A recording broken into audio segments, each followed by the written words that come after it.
একুশের কবিতা লিখেছেন আবিদ আজাদ।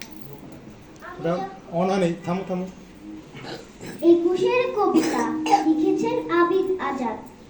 আমি যখন মা বলে ডাক দিই, তখন আমার চোখে ভেসে ওঠে তিনটি মুখ, তিনটি অবয়ব, তিনটি চেহারা।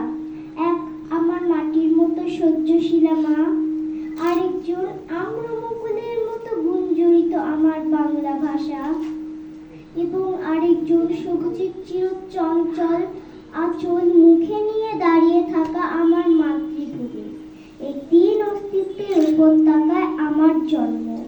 এই তিন সমতলের বিস্তারের মধ্যে আমার শালুক ফুলের মতো শৈশব, আমার উন্মুখ কৌশল, আমার উন্মুক্ত যৌবন।